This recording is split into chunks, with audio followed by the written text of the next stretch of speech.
Okay, so for a second, I want to talk about how do I put this? It's it's very frustrating, and this is just part of the walk. Okay, it's part of the walk with God. It's just how it goes.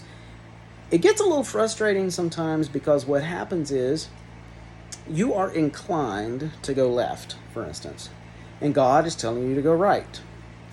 But then you argue with God, and you're like, but God, if I go that way, that means I got to wait. That means I've got to not depend on my instincts. And I'm really solely following you. And what if I miss my opportunity, God? What if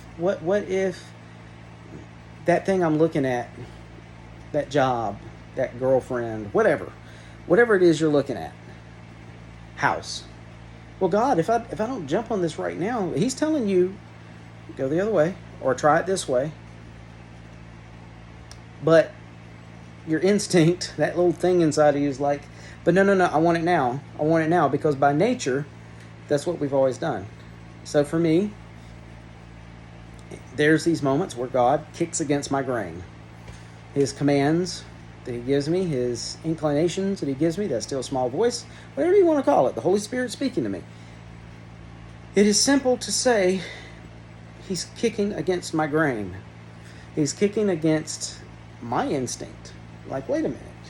If I don't jump on this now, like I'm X age and so forth, I'm running out of time, and how I can't just sit around and wait. I can't just not make a move. Like, are you kidding me, God?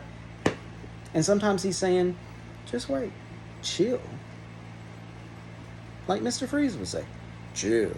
Like, seriously, just chill, relax, let it play out. Oh, just let it play out. Oh, I know I'm not the only one that feels this way, okay? But I want to say something. I was listening to Rick Warren this morning, and he talked about how that he was talking about David and Goliath. And David and Goliath obviously was a situation that didn't make sense. David was a little guy, he ended up, I don't know how big he got, but my understanding was David was not a big guy. He was athletic, he looked good, but he was not a big guy.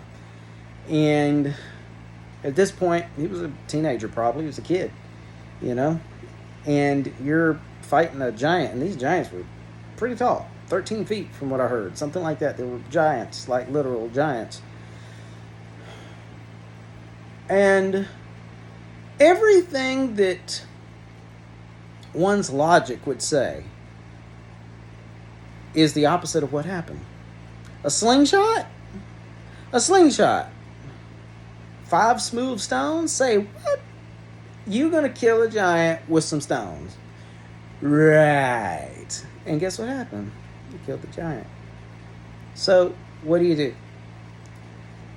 Charles Stanley said it best. Bless that man's soul and thank you for his life. Obey God and leave the consequences to Him. Obey God and leave the consequences to Him. Whatever it is He's speaking you to do, whatever it is He's speaking to you to do, just do it. Just do it. And watch what He does. Watch. Trust and believe. Wait and see. You'll see.